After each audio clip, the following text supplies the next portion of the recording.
Welcome to this week's edition of Black Authors Matter TV, where we interview the latest movers and shakers in the African American literary community. You'll meet some old friends, discover new ones, and stay abreast of the latest book developments around the country and even the world.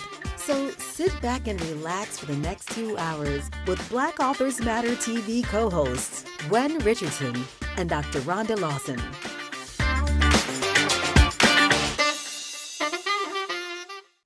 Good evening. It is January 30th. We're at the end of the month.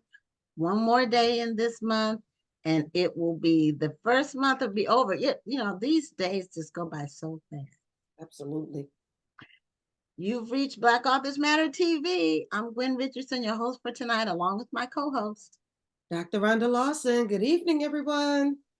And we have another amazing, fantastic show for you all tonight. As you all who watch the show regularly know, last week we celebrated our 600th guest, which was quite an accomplishment, if we should say so ourselves. And we are really happy that we're one of the enduring, long-lasting, long-running podcasts / shows on the web that's specifically for African American literature. So we have a wonderful lineup for you all tonight again, and I have a couple of housekeeping notes. And one is that the registration is open for the National Black Book Festival. The dates for this year are October 17th through the 19th. So if you want to register as an author, now's the best time during the early bird special rate. Also, the Black Authors Matter Children's Book Awards process has opened. So if you're interested in submitting a children's book for that, go to blackauthors.matterBookAwards.com, and all the information is there to submit your book. And finally, we have some new, we're calling them lit t-shirts. They're specifically focused on literature. And we already have our Black Authors Matter t-shirts, but we have some new ones. And 3 of them we posted. We have another couple we're going to be introducing. So that's our new thing for this year. We have some more merch that you can wear to support African American literature. So after the first interview, Rhonda's going to give us an update on her event. And then we have one book we're giving away tonight. So our first guest is author and speaker Tia McCollors. And I've been connected with Tia for many years on Facebook and otherwise. I was looking at her first book that made the Essence bestseller list, and it made the list in 2005. And I remember that book. It was called A Heart of Devotion. So that was when we had the brick and mortar store, and we actually carried that book in our store. So that was when we had the brick and mortar store. We actually carried that book in our store. So if you have a device on, around it with the device. I'm trying to see who it is. Okay, I think we fixed it. Okay, because I turned my all my stuff off. I turned it off, and then I turned the volume all the way down so it's on mute on my phone. But anyway, Tia, you're going around in a circle, and we're trying to figure out where you're gonna land. But Tia, unmute your mic and welcome to Black Authors Matter TV. Well, thank you. I was like, okay, am I on? Because I couldn't see anything, and it was all wishy-washy, but I'm here now. Okay, well, can you see us? I can see you now. Okay, good. Okay, well, welcome to the show. Thank you.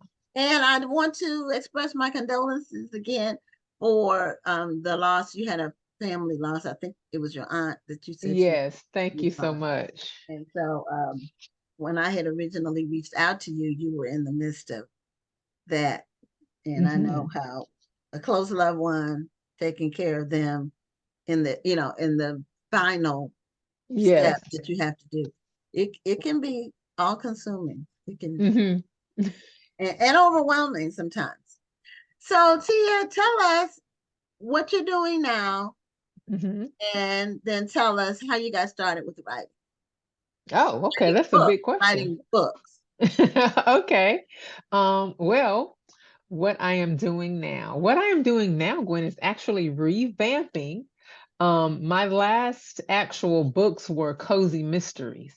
And so those were books that I had never written a cozy mystery before, and those came out last year. And so that was very different, having to learn how to write a totally new genre. It was actually a great challenge.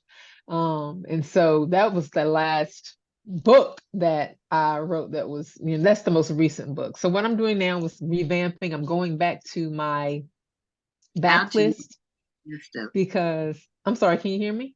Yes. Yes. Oh, okay. I'm going back to my backlist because I did get back all the rights to those books. And so now I'm revamping, I'm redoing covers and things like that. And they say, well, the book really never gets old. You just have new people you have to market it to. So that's what I'm in the midst of doing now. And I've looked back at some of the old books. I'm like, you know what, these are pretty good. You write them and you kind of forget how good they Yeah. were. Yeah, sometimes you have to pat yourself on the back. Yes, you do. You do, but there are sometimes I'm like, well, should I leave it or should I change it? Because I know in my first book, A Heart of Devotion, like someone had paged someone. And that was in 2005. I'm like, well, can I leave that they paged them? It's almost like historical fiction when you leave somebody paging somebody. Do people pay you? Okay, were they paging them on a pager or like at the airport?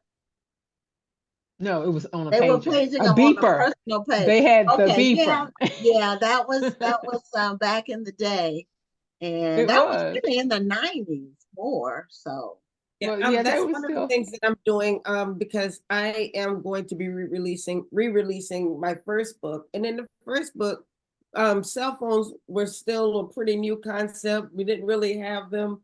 I think my characters may have had beepers. I'm taking all of that stuff. Right. I Exactly. remember when I actually had a beeper and I got a beep and I wound up having to pull over and go find a payphone so I can call and see what they wanted. Can you believe that? yeah, Right. that's what people do now. And I mean back then. And so I was watching something recently where where the guy had to use a payphone, and I'm like, do they still even exist? I Right. If they do exist, I'm not going in the booth. I tell you that much. I was just in London, and even those booths, those phone booths, right.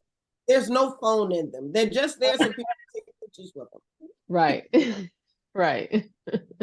Yeah, and I was watching something too where the person didn't have I know what I was watching. I was watching an old video footage of me on CNN FN. I had some old footage on some VHS tapes that I needed to get off, and I took them to this place where I took them and they put them on a thumb drive. And one of them was me on CNN FN, which used to be a network, their financial network, when Kush City first started. Mm. And he was talking about the digital divide and how everybody didn't have access to the internet. But with cell phones now, that's been resolved. That's Right. phone to take care of all of that. But it's Right. just how things have changed technologically over the last 20 years. It was a little bit over 20 years ago when I was on that show, and I had to go to New York to do the filming of it. Mm-hmm.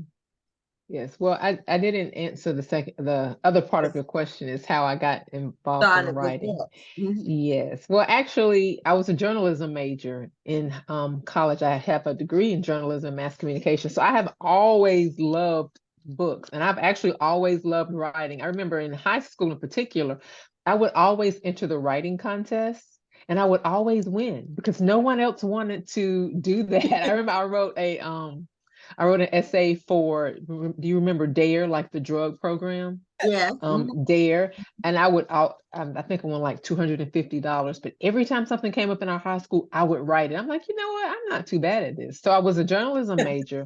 And I came out and I worked in public relations for quite a while. And I was always a voracious reader. But just so happened I picked up Angela Benson's book, Awakening Mercy. And I read that book in probably a couple of hours. And whatever was in that book really touched me because I was thinking, oh my gosh, I can do this. Because it was a faith-based book, because I would read, kind of across genres, but I always wanted to write a book that I felt reflected who I was as a woman, and that being, a woman of faith, a Black woman, etc. So I read her book and I was like, oh my gosh, I think I could really write, you know. Um, and so that Angela Benson's book, Awakening Mercy, actually just, sparked that desire even more for my creativity. And I just dove right in. I just really dove right in. And I didn't even plot anything out, I just had a story in my head and I just started writing. Okay. So let me think. That was, gosh, it seems so strange to say that was so long ago, but it really was so long ago, like over 20 years. And I had my first 3 chapters of my book, and I actually went to Book Expo America in Los Angeles, California. And I was just walking around meeting different publishing houses, and I met Cynthia Ballinger at Moody Publishers. And when I came back from Book Expo America, she had asked me to send a proposal. I sent that proposal in, and that's how my career got started. Wow. You Now, met the right people Angela at the right Benson, time. yes, Angela Benson's still writing. I haven't communicated with her in quite a while. Yeah. Yeah, I remember her, but I don't remember seeing her name on a published book in recent years. Recently. Yeah, she's a professor. I know the last time that we talked, she was teaching, I think in the college arena. So she's a professor, so she just might be, doing her professor thing. Well, you still have to do a lot of writing as a professor. Yes, yes.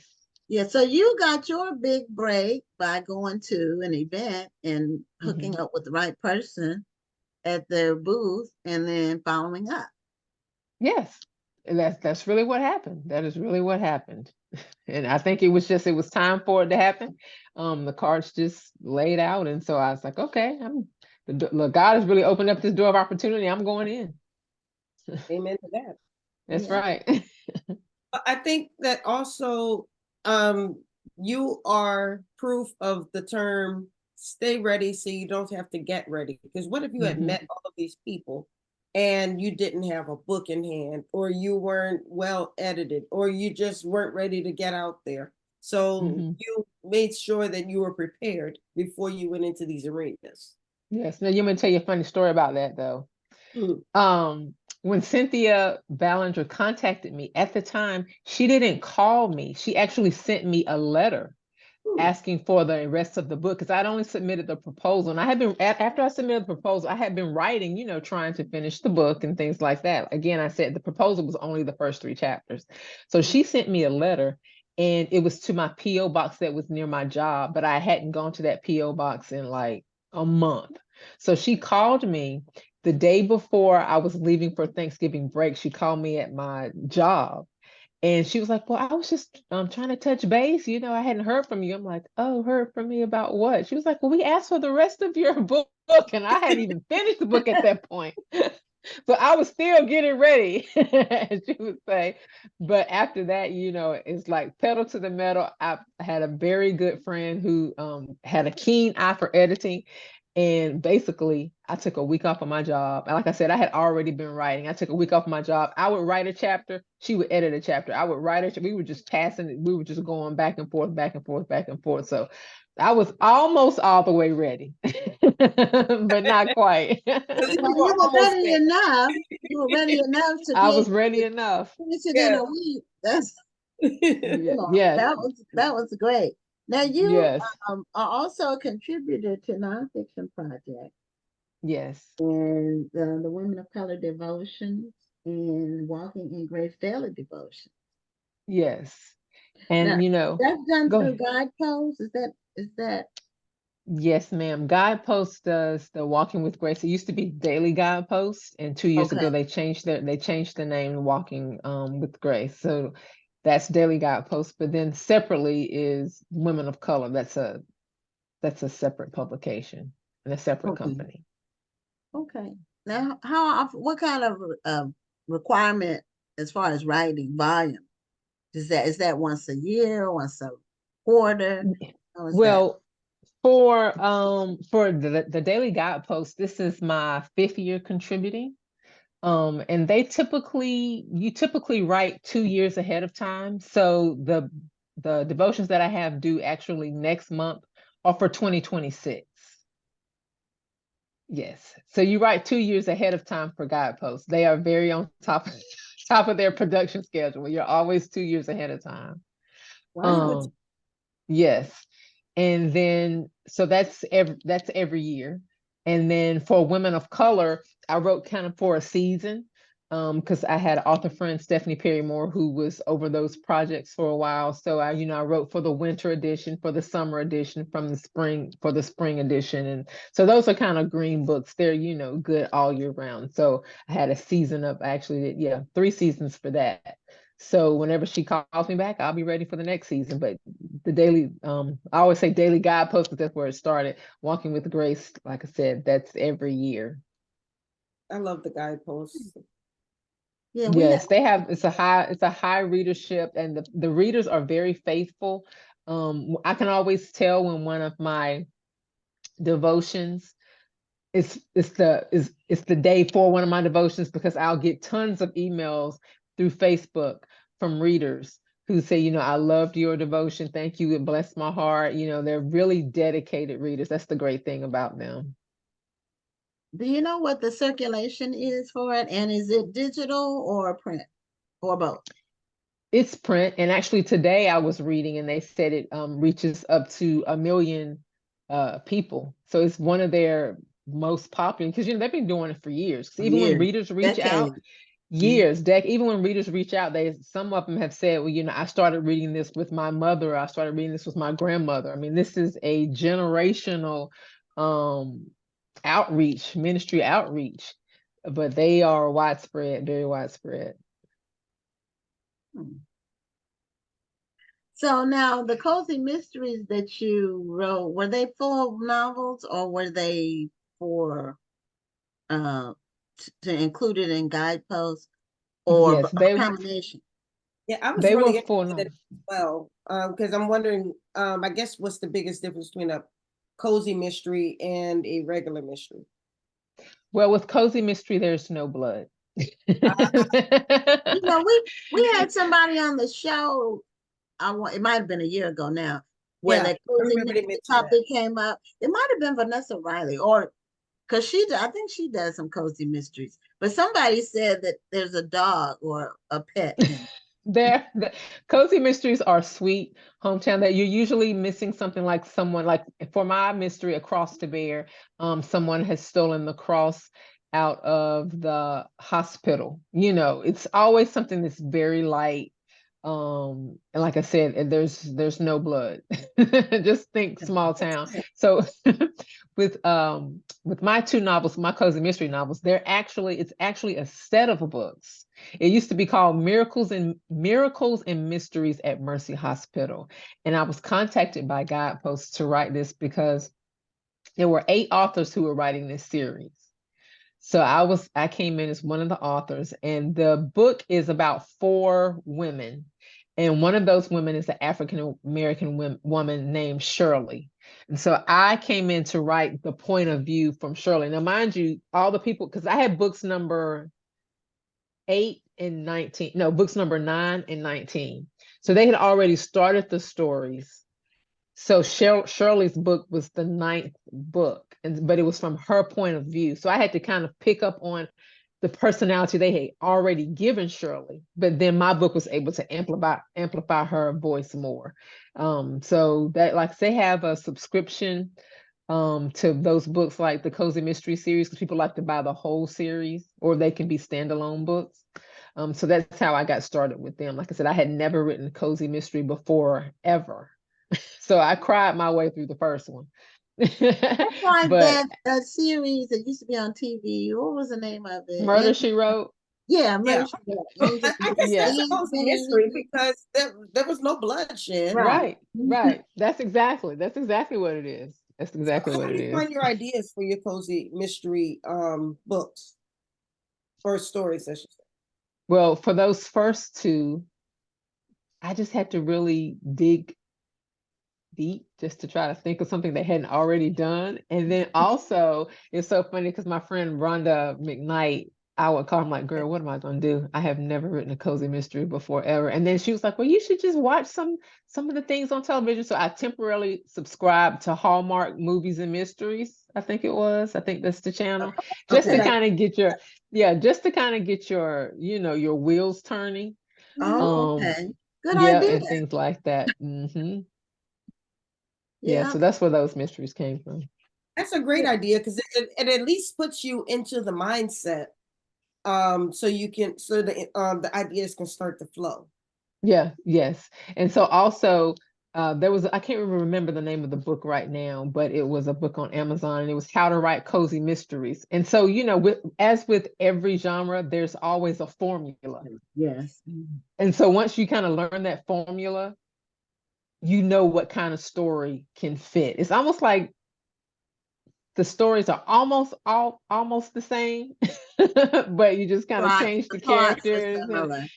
Yes, the plots are very similar. But it's like I said, I cried my way through the first one, but by the second one, I was doing pretty good. Well, Tony Bonita said the cozy mysteries are good reads. And Yes. she said, hello, Tia. I don't know. Do Now, you know who said that? Tony Tony Bonita? Bonita. Hey, Miss Tony. Sorry. Yes, I do. Okay. Mama Tony. That's what I Yeah, Yeah. call Mama Tony. her. She said, Well, I just put the link to your books in the chat for Friday Night Love ebook. Yes. Oh, thank you. I appreciate that. Yes. Can you tell us? I don't remember if you told us exactly about that story. Okay, Friday Night Love is the first book in the Days of Grace series. And it is a story of Zinja and Roman Maxwell. Now, one thing that was a deal breaker for Zinja was infidelity. She was a widow. She'd already lost a husband, so this is her second marriage. But she'd always said, if a man cheats on me or if my husband cheats on me, I'm out the door. Well, your heart can say one thing and your mouth can say another. Of course. So, yes, so this is the story of Roman and Zinja, and they are the redemption of their marriage, I should say. okay. Now, Cynthia Cobb, do you know her personally? Cynthia She Cobb. said, Tia is extremely powerful with words that Oh, yeah, I inspire know Miss emotion. Cynthia. She had the pleasure of working with attorney Gerard Truesdale, who provides invaluable expertise. So Cynthia knows you, sounds like she knows you personally. I know Cynthia Cobb. She said I had the pleasure of working with who? Attorney Gerard Truesdale, Oh, gosh. and to help me write astounding stories. So anyway, this sounds Well, like. thank you. And Bonita Francine says she watches Murder, She Wrote every morning. It's still on rotation. Yeah, there's It some is. shows that even if you've seen the episodes multiple times, You can Law keep and Order watching is that show for me. it. And Golden Girls. The original Law and Order.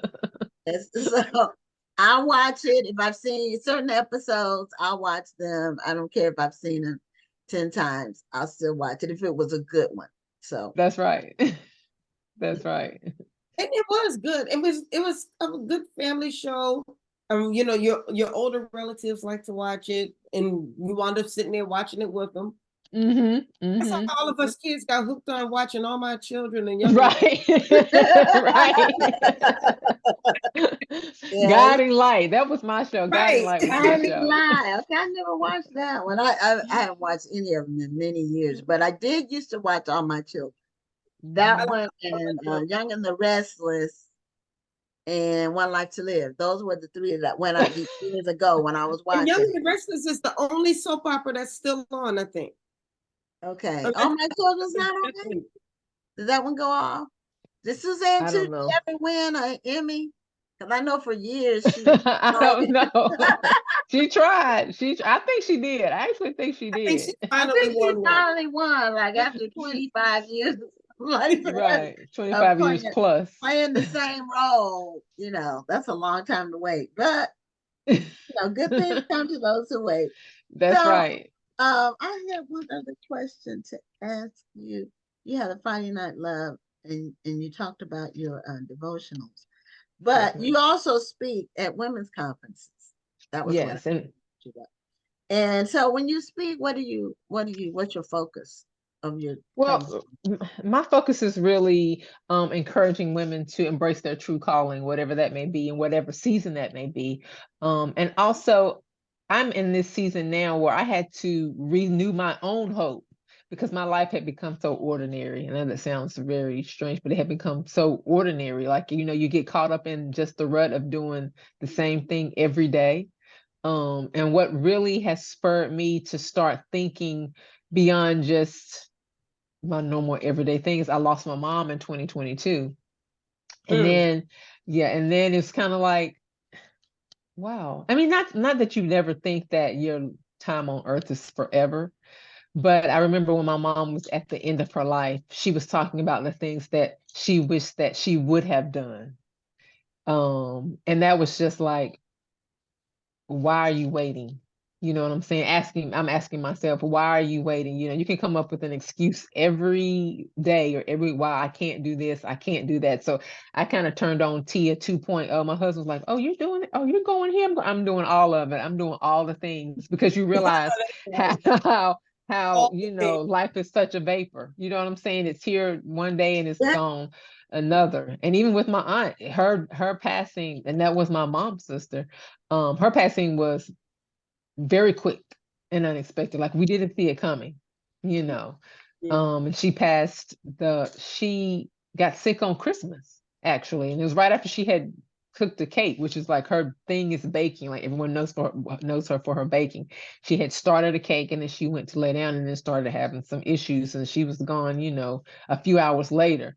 That shook me to the core, So right now I'm finding my way again because grief is like this. yeah, yeah. It Yeah. makes you think about some things, and the older you get, your bucket list, you have less time to complete it, to check the things off. Right. You don't have, so you need to get on it. Right. Right. Whatever was on it, you need Yes. you Yes. And you so can't keep waiting. that's right. So if I can help a woman who to navigate those ups and downs of life, to get her joy back, to find her purpose and her passion back, that's what I'm here for. Amen to that. Well, Amen to that. well, Tia, let people know how they can reach out to you via social media or your website or so forth. How is it best to reach you? Oh, you can probably find me. I know I'm going to sound so old when I say this, but I'm on Facebook more than anything. I'm on This Facebook is more. My where we kids are like, are. well, look, we're all together. My kids are like, Mom, you never on your IG. I'm like, but I do go on there sometimes. So you can reach out to me on IG. It's T McCollors, at T McCollors. And on Facebook, it's facebook.com/fans of Tia. So that's the quickest way you can get to me. And my website is tiamccolors.com. And because McCollors is such a crazy name, I always tell my husband that. You can also go to tiawrites.com. Okay, WRITES. Yes, Okay. Tia Rice. I'm Yes, ma'am. putting those in the chat right now. Okay. Oh, Bonita said she lost her mom in 2022. Yeah, losing moms, or we talked about that last week. I lost mine in 2002, so but Mm-hmm. it's the void is never Still filled. fresh. That's right. It really Mama isn't. is your mama. There's no other. There's no none. Right. There's none other. So anyway, Tia, thank you so much for being a guest on the show. Good to finally meet you virtually. And Yeah. maybe I'll run into you face to face one of these days when we're both trying to check off our bucket list. We might end up. That's right. As long as it doesn't involve jumping out of airplanes or bungee. No, that definitely won't No, be. ma'am. Well, you're right. You won't see me there either. Maybe somewhere on a beach, but that's There we about go. it. We can do Yeah, that. travel is involved, but I want to stay inside the plane. So, Right. so Inside the plane. yeah, take care and good luck and much success. Continued success with what you're doing. All right. Thank you, ladies. I appreciate it. Have a Okay. good night. Great one. God bless you. God bless. Okay, so that was Tia McCollors, and we are going to be, as I mentioned earlier, we're going to be giving away one book. So I'm going to let you know the book we're giving away, and then we'll do the trivia after this next interview. But also, Rhonda is going to just give us an update on her upcoming event. So this is the book we're giving away before I let go, the hardcover by Kennedy Ryan. So, Rhonda, you want to give us an update on your literary weekend? Yes. So the Black History Month Literary Weekend, I'm so excited about it. We passed out some flyers this weekend at the Crew of Pyros Ball. So we're looking forward That to looks amazing. The pictures of it. Oh my goodness, that Wow. ball was even, I already knew it was a great ball, but I mean this year it was just crazy.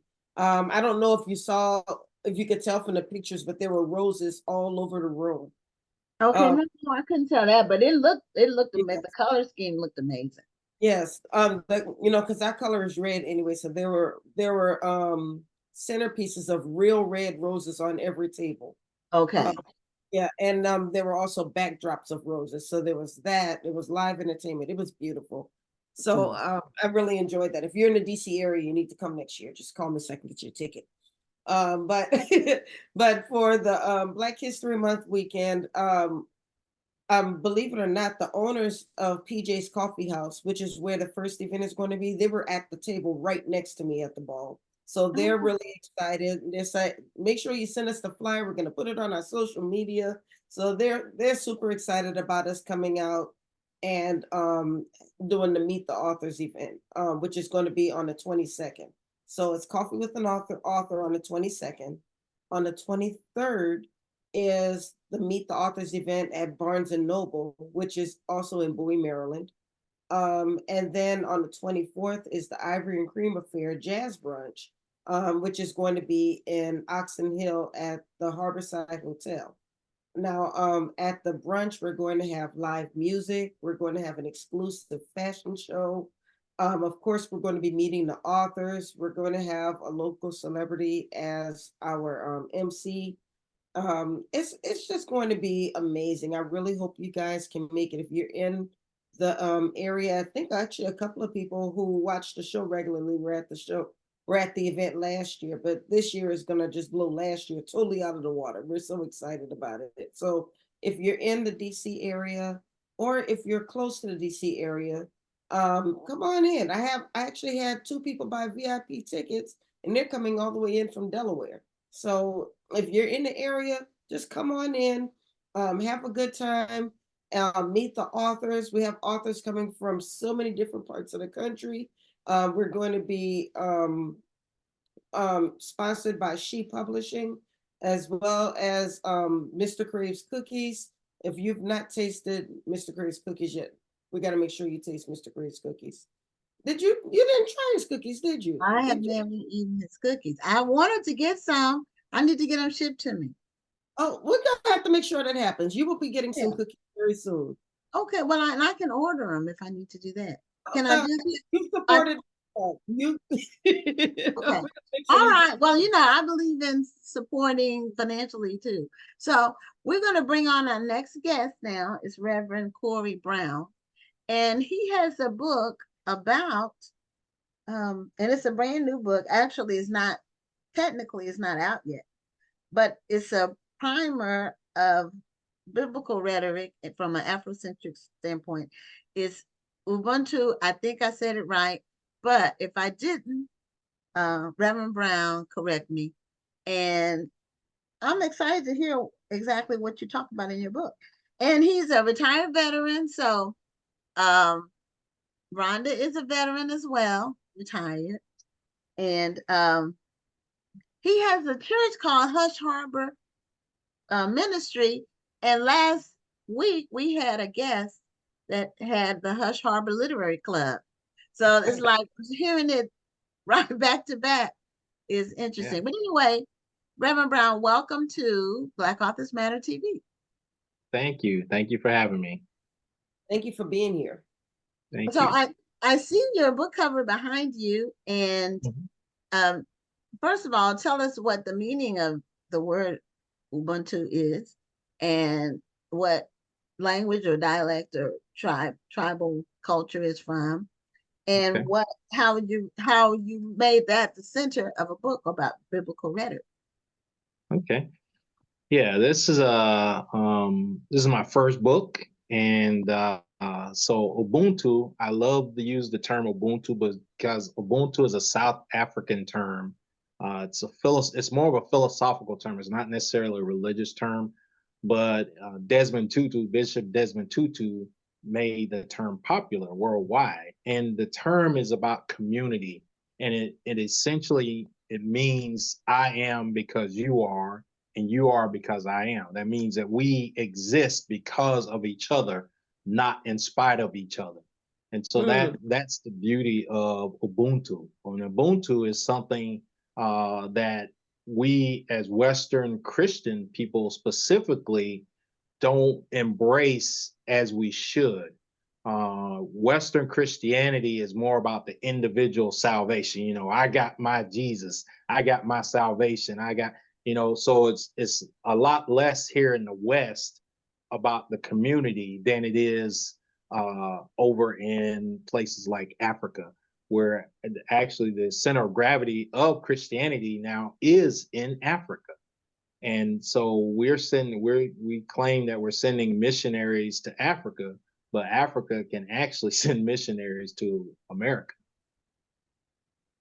Oh, I like that. And I think that we need to start looking at it in that way. And what you're saying actually reminds me of a TikTok video I was actually watching earlier. And it said CNN looking for places in Africa to film. And so the first thing they showed was a beautiful mansion. And the photographer was about to take the picture, and the producer's like, no, not that, not that. And so they moved on to another section. And then you see all of these beautiful women dressed in beautiful clothing. And so the photographer's about to take the picture. He tells, no, not that, not that. And so they moved to another section, and you see a bunch of homeless Africans who are eating, and they're all sitting on the ground. And he's like, yes, take that picture, because that's the narrative that we want to push about Africa. And so many people grew up thinking that that was the only way that Africa looked. And we're just starting to learn that it's a beautiful country, it's a rich country, and much of our culture comes from there. And I'm really glad that we're starting to change that narrative. Right. And the other part of the subtitle itself, the primer, I chose that because I wanted to be basic. I wanted to be accessible to the layperson. It's not just written, even though I finished seminary, I got my master's of divinity, but I wanted to write something that would be accessible to the layperson. Something that to help us to understand that when we read the Bible, that we read the Bible through a certain lens, that we read the Bible through eyes. Like, for example, I read the Bible differently as a Black man as you all do as a Black woman. And there's even more distinction. You can break down more distinction as you go beyond that, because you may read the Bible as a Black woman in the South differently than a Black woman in the Northeast may read the Bible, just because of the way we were raised. And I talk about that in the book. That's our social location, everything that affects who we are and why we read things the way that we do.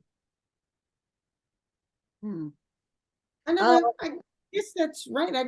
I never thought about our background can often affect the way that we read the Bible. I mean, I understand sometimes it affects the way that we see the world, but I don't know. Sometimes I think that as Christians, we sometimes think we have a linear view and we thinking that everybody's reading the Bible the same, and they're not. It really depends on how we grew up and what our background was, and it affects our understanding of the Bible. Yeah. A prime example I talk about in the book with Abraham, Sarah, and Hagar.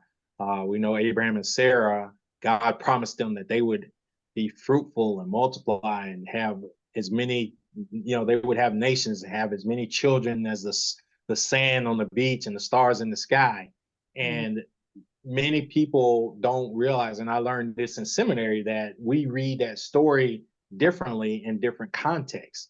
My fellow white seminarians read that as Hagar, especially in the part where Hagar was impregnated by Abraham, read that as Hagar being insubordinate to Abraham when Sarah was saying something about kicking her out the house or kicking her off away from the village.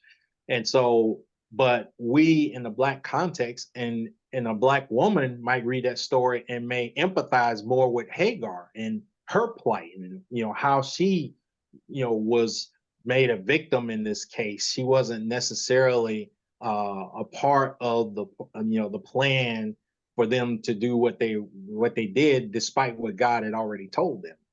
Right. Well, that's kind of a reflection or a metaphor or whatever you want to call it for slavery in terms of the relationship between, husband and wife, and then a servant who ends up having children that, well, in the slave context, they were not recognized as from the master, but and that might be that, I'm sure that has a lot to do with just the different interpretation of it. Right. Yeah. And then the Afro diaspora part, I picked that instead of I wanted a term that was more inclusive and more worldly, more global. And so African American just tends to be focused on the people that are here in North America, the Black people that live in North America. Whereas I wanted to reach abroad to the African diaspora, to the African people that are spread all around the world, that are in South America, that are in Central America, that are in Africa. And so I wanted the book to be accessible to them as well. Now, have you traveled a lot? I traveled in the military, yes. Oh, that's right. That's right. I forgot about that part. That's a because Rhonda talks about all the places she's been. So, stationed and so forth. And after 20 years, you get to go to a lot of different places. I missed your question if you asked the question. Could you ask that again? Well, no, I asked if you had traveled, and you said when you were in the military. And you said you had traveled in the military. You said you traveled in the military. So had you done a lot of traveling outside of the military? No, not really. I just retired from the military back in 2012, and I went in at the age of 17. So a lot of my traveling was military based. And I enjoyed time I actually was able to spend in the Middle East. And I did get to see another side of Christianity that I'd never seen before. And it was much more open. It wasn't as rigid and dogmatic as the Christianity that we have today in the West here. So what is your goal for your book? For the people that you reach with your message? Yeah, my goal for the book is not so much to just tell people things. I want it to be more of a conversation starter. I wanted to have us start to have conversations about our different theologies. And three theologies I talk about in particular. I talk about Black liberation theology, womanist theology, and Black queer theology. And so there are three subsets of people among the African diaspora that read the Bible differently. And all three cases, the theologies are about reading against the text, reading against the way we have learned to read the text. Right now, a lot of us read the text from a white evangelical Eurocentric standpoint because that's what we were taught. That's how we were taught. That long before we learned how to read, the enslavers would have preachers come and they would teach the Bible.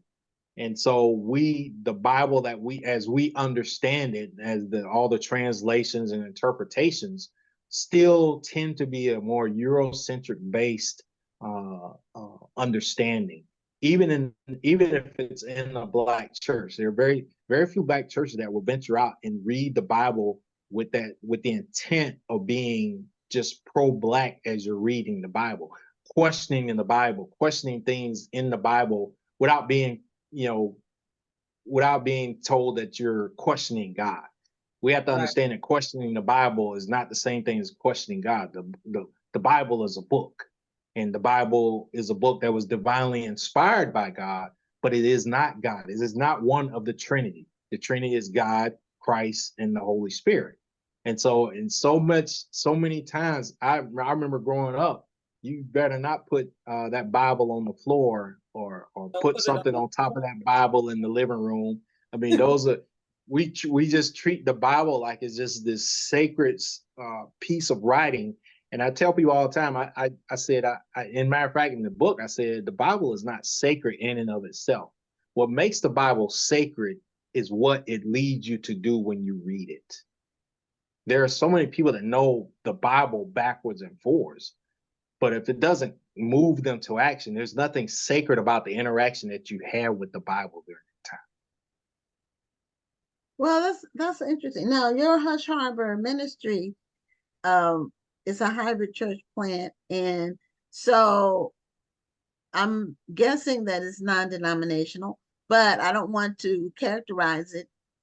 I will let you characterize it or tell us what your mission is and what you teach at your ministry. Like, what do you focus on in terms of your message?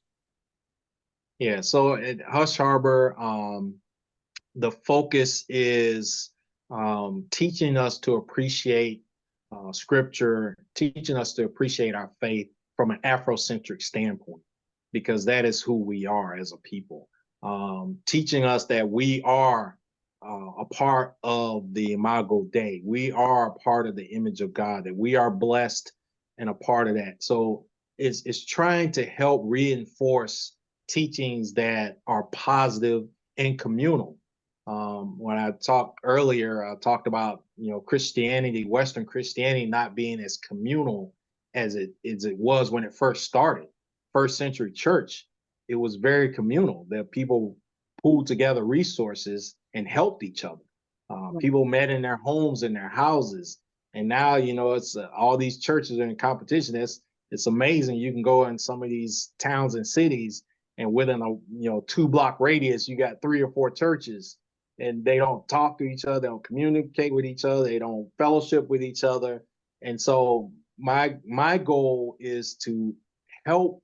I want to be able to help pastors also be able to embrace community among the other churches. So I'm not trying to plant just another church.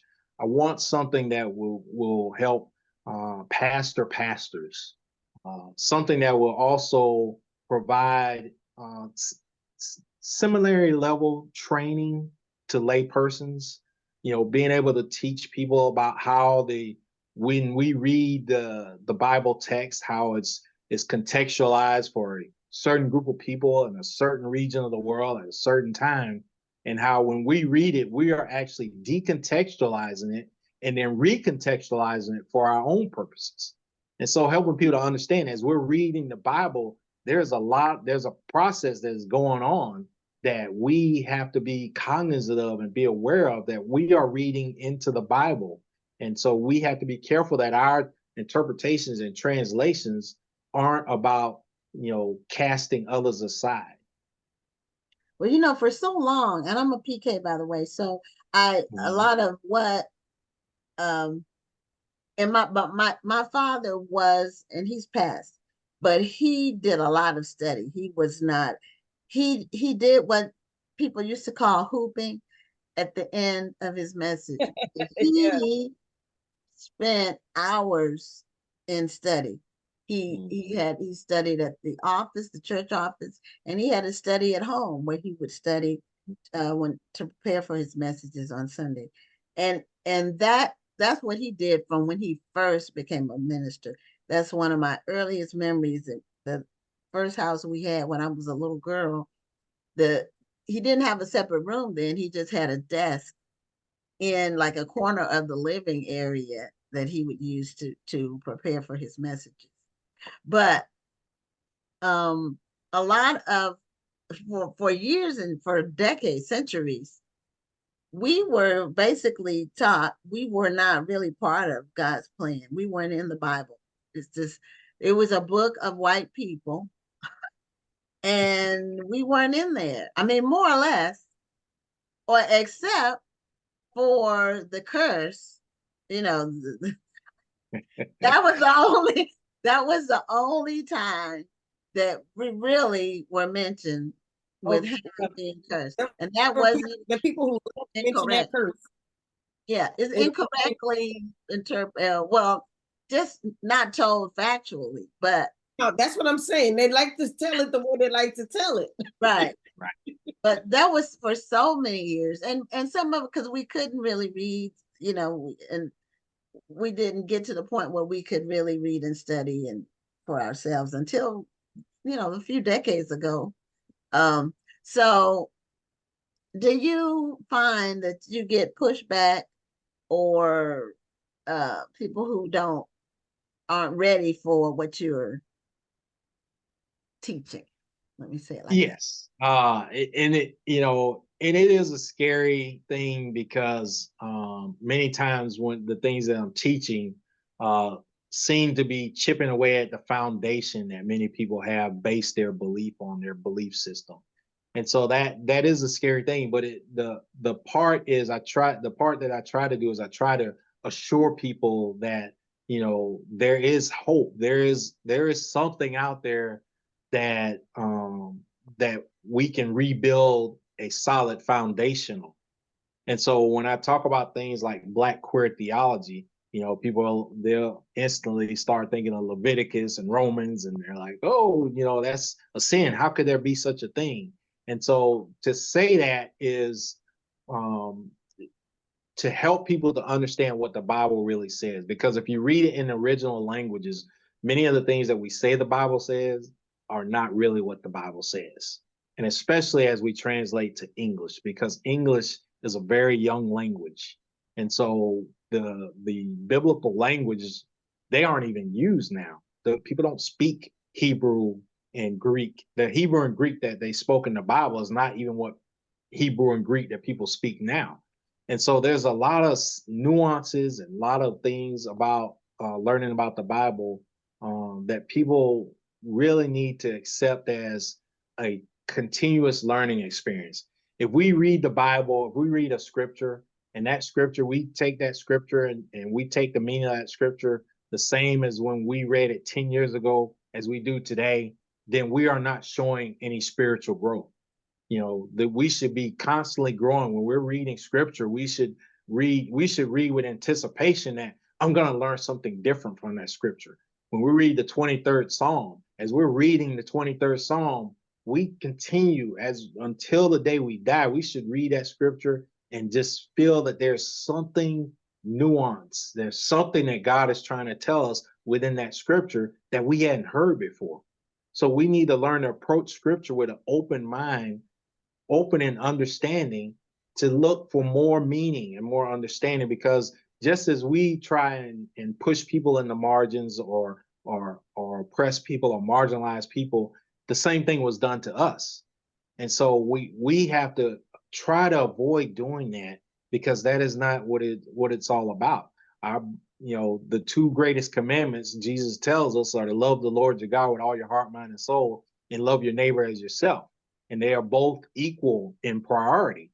And so whatever we do, if it's not loving God and loving our neighbor as we love ourselves, then it's not in accordance with the word.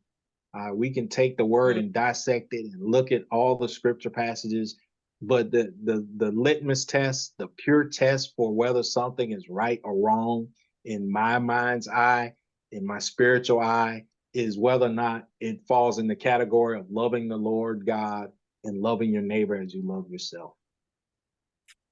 Well, Preaching a sermon. definitely is a start for it, but there is such a thing as fruit too.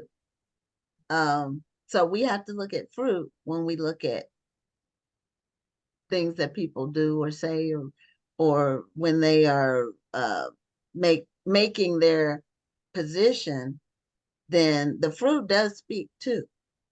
Yeah. Oh, Yes. So I did want to ask one more question before you go, and it left my mind. It was right there, and then it left. So Rhonda, did you have something you wanted to say? It may come back. no, I was no, you were talking about the fruit. I'm like, yeah, the fruit does speak, but I feel like what Reverend Brown was saying connects with the fruit, because if you are living a life where you are loving, you're going to show that fruit. I mean, you don't have to tell people that you're doing it because it's going to show. Oh, well, that's for sure. That is definitely sure. Oh, I wanted to ask you, have you seen these commercials? And this is sort of off topic, but not really. There's some commercials for a product or an app called Hallow, where it's supposed to read scripture to you or make you feel better. It's supposed to be some kind of spiritual app. And the featured actor in the commercial is someone that they're making to look like what the European version of Jesus looks like. So he pops up in people's bedrooms, sometimes in their beds, to tell them wow. they need to use this Hallow app. But they have him looking like not the blonde-haired version, but still the European version of Jesus. And I'm like, if you haven't seen it, okay, when you watch something and it comes on, then you'll say that's what Gwen was talking about. It sounds kind of creepy. I don't want It to see. is creepy. It is creepy. So it just reinforces that whole idea of the European Jesus, that it's just so offensive to me. If either Jesus doesn't look like anybody, or he looks like the people looked in the region at that time, which was not European. So let's be factual. If nothing else, let's be factually correct. So Right. you and it takes a while when you're taught one way. You're brought up with one vision, and my upbringing, it was just part of the whole zeitgeist of where everything was at that time. But there was no push for the European Jesus, but it was all around. You know what I mean? It was everywhere. It was on church fans. We didn't have it in our stained glass windows, but a lot of churches did. We didn't have any images of Jesus. But anyway, we have a lot to do to reprogram or just reset. Just hit the reset so people can be open to learning something. And you're right, the Bible is a living document. It's alive. So we should always be gaining something when we read it. Yeah. And again, it's the book is meant to be a conversation starter that start us having these new conversations as we go into the 21st century. We can't go into the 21st century with a 17th or 18th century mindset as we're reading the Bible, because it's not going to work for us. It's not going to be relevant. It's not going to be timely. And so that's I think the important part of what I would like, or important goal I would like for the book to have. Okay. Well, the book comes out soon. It's not even really technically out yet. Yeah, You had a pub date, Yeah, you have the release date. So the release date is February 12th, is that right? Yeah, the release date is on the 12th, but the pub date was in January, right? Did you hear us, Reverend Brown? yeah, yeah. So it's February 11th, I think, is the date looks like that Amazon has for it. So it'll be available on Kindle. It'll be available on paperback. It's only 76 pages, a short read, and I really want people to read it and start talking about it. And I just recorded the audio for it, so I wanted to be in audio format, and that should be coming out as well shortly. And I just shared in the chat. You can find more information on the site or on the book on v-corey, Corey-brown, BROWN.com. And that you go to that site, it'll take you to the Amazon site to be able to order the book. And it shows upcoming book I'm working on. I'm actually working on my fiction book now. That'll be my next project. Oh, okay. That's two totally different projects. So, because I write nonfiction and fiction. It's different. So that good luck and much success. Your creative juices have to flow on. Exactly. Okay. Well, thank you so much for being a guest on Black Authors Matter TV. Thank you. Have a great night. You too. Okay, so we are going to give away our book, Before I Let Go by Kennedy Ryan. And this is the actual book, it's a hardcover. So the trivia for this book is the author is a wife and mother. So author Kennedy Ryan is a wife and mother of either a daughter or a son. So all you have to do is tell us, does Kennedy have a daughter or does she have a son? And you get the book. So that's a different kind of trivia. So anyway, our next guest, we have been having guests on recently that have upcoming book events. And we like to have coordinators of other events come on. The National Black Book Festival, of course, sponsors this show, and our event is in October. But there are a lot of events that go on throughout the year. Not everybody's going to come to Houston to our event. And so we want you to support the other events that are going on in other parts of the country. So tonight we have Monica Brite, who is the director or coordinator or founder or whatever of the San Antonio African American Book Festival. So welcome, Monica, to Black Authors Matter TV. Hello, Gwen. I am glad to be here. Well, we are glad to. Yeah, and Hi, Dr. Lawson. Hello. yeah, your event is coming up soon. So what's the date for your event? It is Saturday, February 24th. It is the last Saturday of Black History Month every year. Oh, okay. Okay. So the last This Saturday. is why I can't make it to San Antonio. Rhonda has an event that same weekend in the Oh DMV. man. That's okay though. That's okay. Yeah, because not everybody can't make it to Right. one place. You know, we have to Right. give people options and Yes. you know, maybe somebody in Texas can't make it all the way up here to the DMV so they can swing right over to San Antonio. Maybe folks in the DMV can't make it down to San Antonio so they can swing over to me. Yes, we had an author from DMV last year, and I cannot remember which author it was. I'm so sorry, but yes, I was really excited to see authors from different states coming all the way down to San Antonio. So what is your theme of your event, or what is your event structure? How is it set up? So the official theme is a community that reads together, succeeds together. Okay. The somewhat unofficial theme is unapologetically yours. This book festival is absolutely for African American authors to share their narratives with different readers, different levels of readers, people who may just be thinking about reading or people who read as a hobby. So my goal is to promote as many African American authors as possible. Wonderful. Now, did you tell me that you had come to the National Black Book Festival?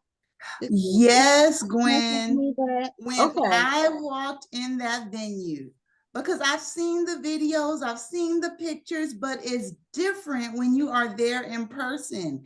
I walked in and I just had to stop and catch my breath. I had tears in my eyes just to see that many Black people in one place to promote Black literacy. Like, it was really overwhelming.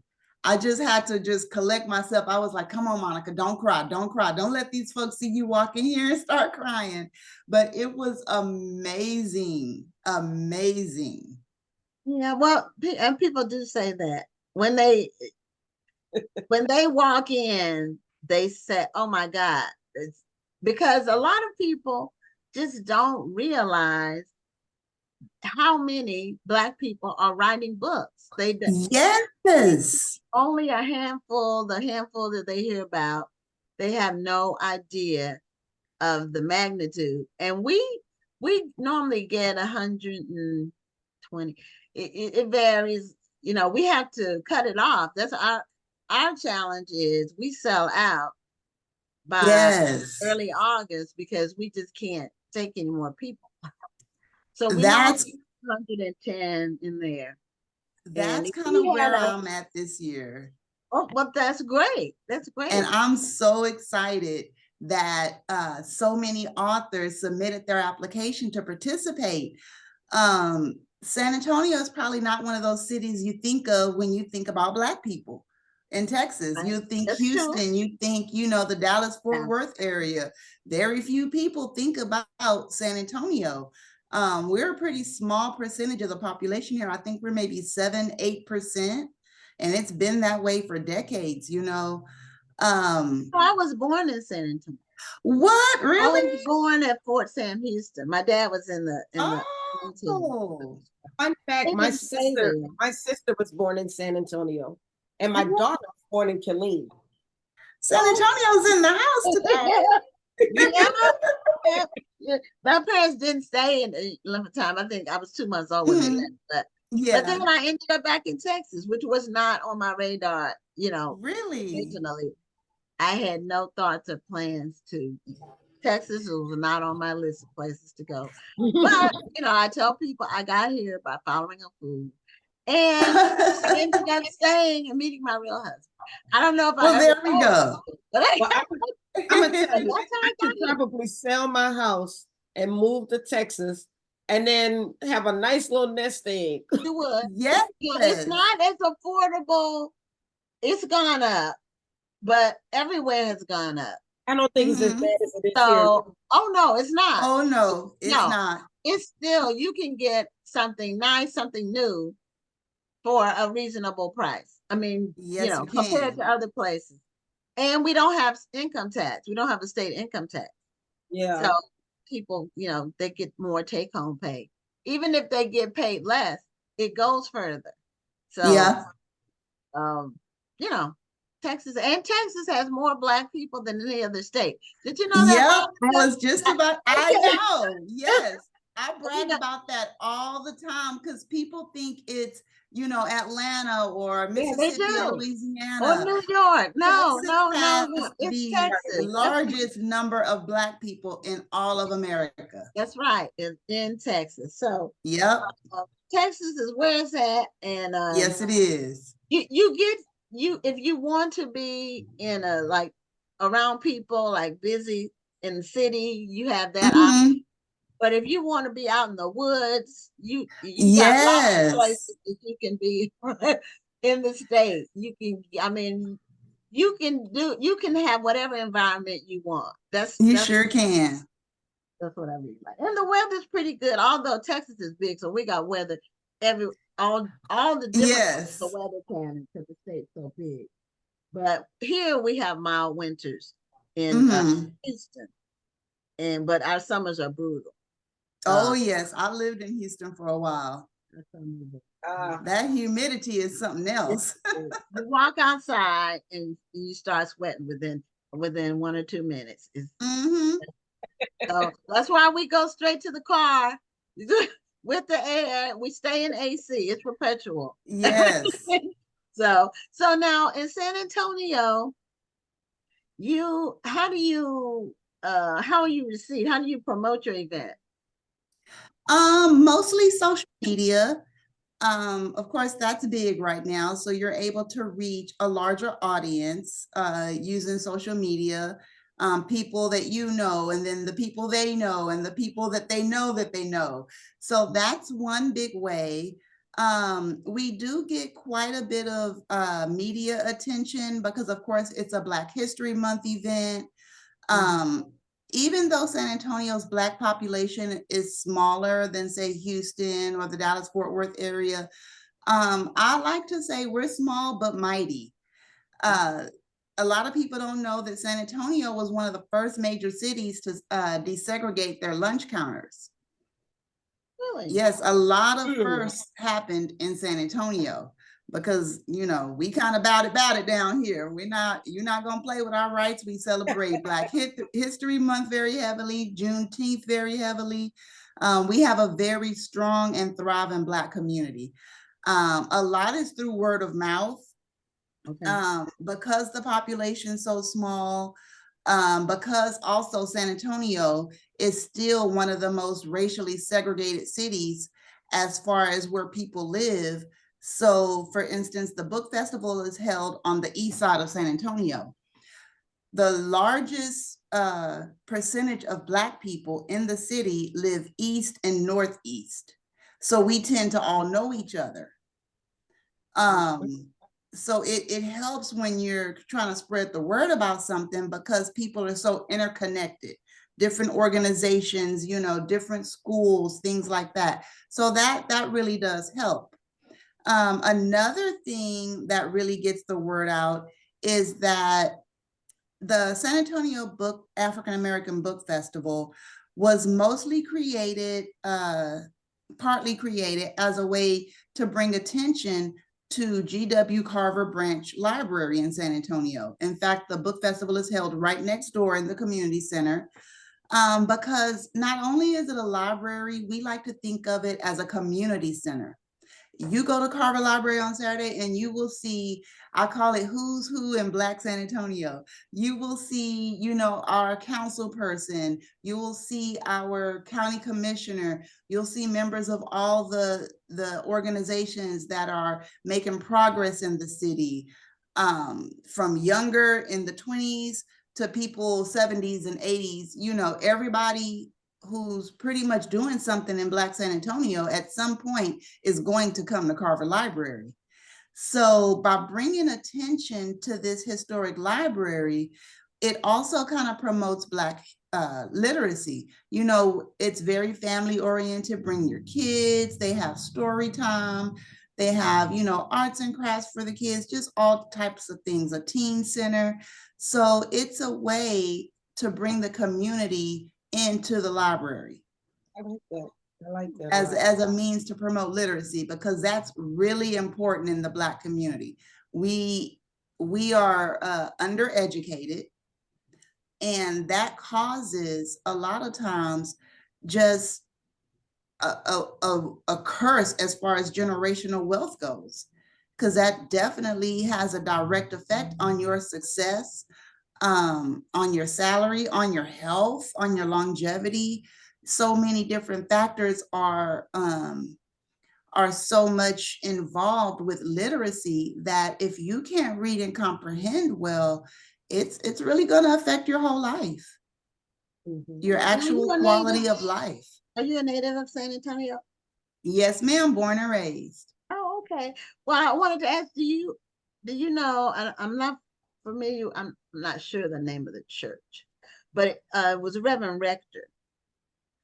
I know that name. I went to school with one of his grandchildren. I'm Oh, not okay. sure what church it is. San Antonio. All area. Annie, was it San Annie? Antonio is a big city, but Black San Antonio is a small It's town. not- right. I understand what you're saying too. Uh-huh. That's why I asked. I know how that Yes, he's very well known. I do know that. he passed away, I want to say 20 years ago. But that was my dad's. My dad got called to preach in San Antonio.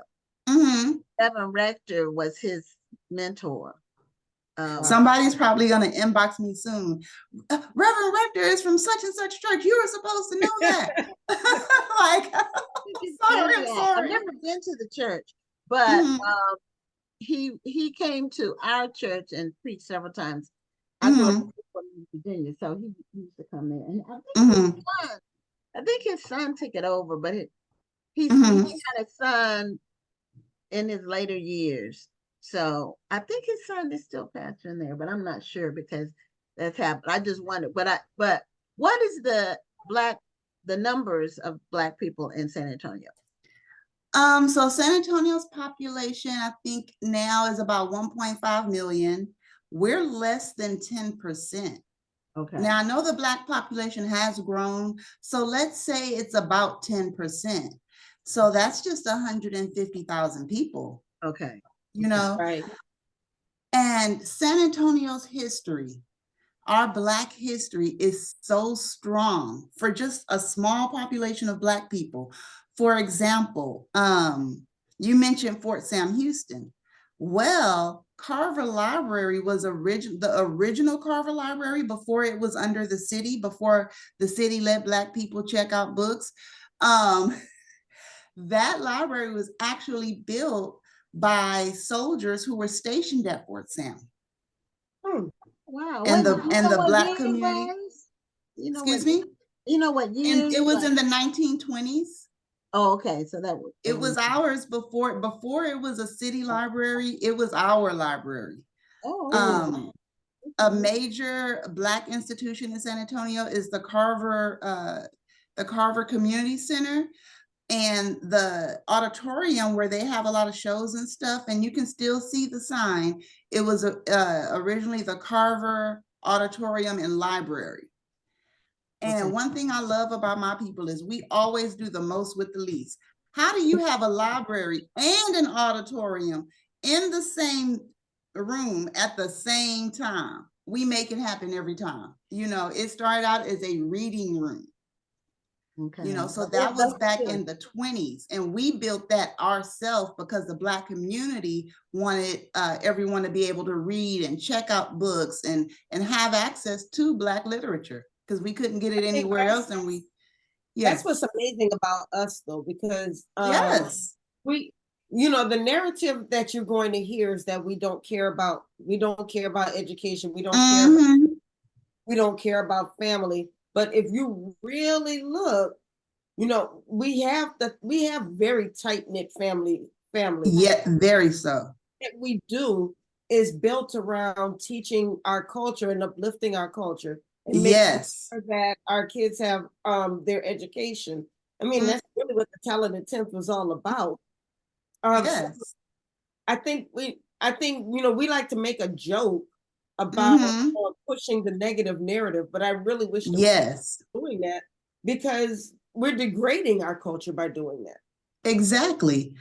And the whole Black people aren't strong about education, that is a myth, and that has always been a myth because many of the HBCUs that are in existence today were created by slaves and ex-slaves, one generation out of slavery, and we were building our own educational institutions.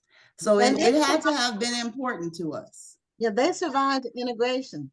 There were very few institutions that survived integration. Yes. The HBCUs were one of them. The church was another.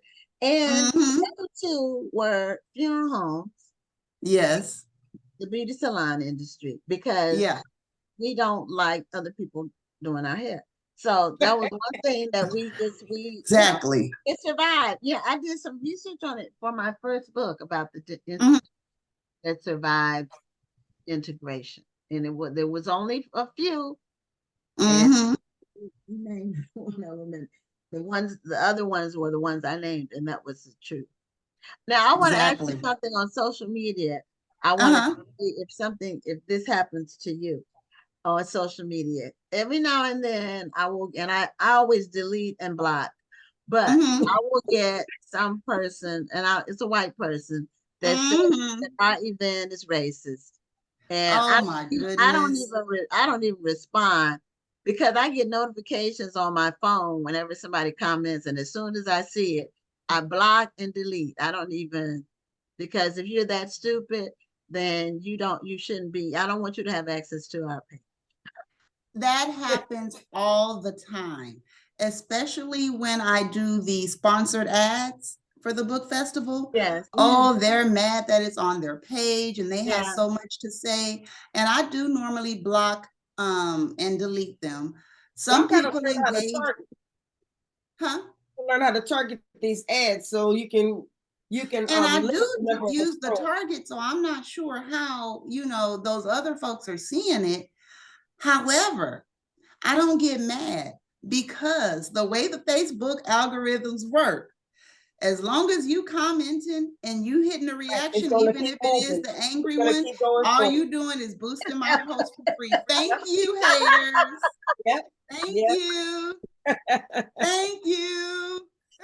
Yeah, I block Um, and delete because I don't want that on any of my pages, period. I don't want somebody exactly. else to come on and read it and be offended or Yes. respond. I don't want any kind of back and forth on that. So I've had that too, where some of my followers are trying to go toe to toe with them, and I'm right. like, let it So go. I Don't immediately engage. no, Don't engage no, with them because no, that's what they want. no. And then Yes. sometimes they'll say something like, "What if I had a white national white book festival?" And what I want to say, but I don't. I just block and delete. Um, you do all the other ones because I've gotten that comment too, and they'll say, "Well, why isn't there a white book festival?" And I say, "Because you haven't created one." right. Block, delete. Well, but If you they're want white. They'll have two or three black people, and that's one, yeah. it. So Well, it's for all intents and purposes is, mhm, and I don't have a problem with that because if I want to go, I can still go. yes, But I don't need to be at your event. I can make my own. So exactly. just go somewhere and sit down. Leave You us alone. know, I just laugh at them. I tell them, create one. Create a white book festival. Do it. If y'all don't stop letting all your frustrations out on this show right now. Yeah, but it does happen when you do sponsored ads. And I Yes. post mine too. And we have almost 100,000 followers. So Yes. our stuff gets out there, I guess, but it's only Mm-hmm. supposed to go to friends, fans, and friends of fans. So Yes. some of my fans, I guess, they're cooked up with these people, and they see, and they're so Okay, offended. I'm going back to my backlist. They're so offended. I'm like, why? And here's something else I want to say, but I don't engage in. Yeah, I am taking my frustrations out, Ron. Because if you're not offended by St. Patrick's Day Mm-hmm. or Cinco de Mayo, these are cultural events. I'm Mm-hmm. not offended by St. Patrick's Day. It's not my holiday. Mm-hmm. But if they want to celebrate it, more power to them. Then, leave us alone and let us have our own stuff.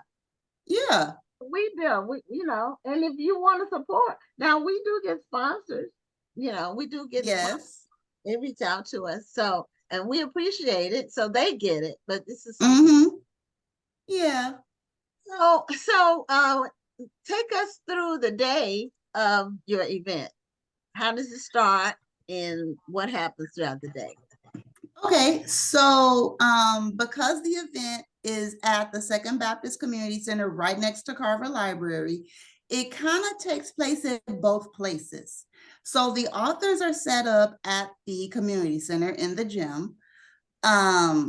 They normally arrive around 10:30, 11 o'clock to set up, and then the general public arrives at 12 o'clock when the event starts.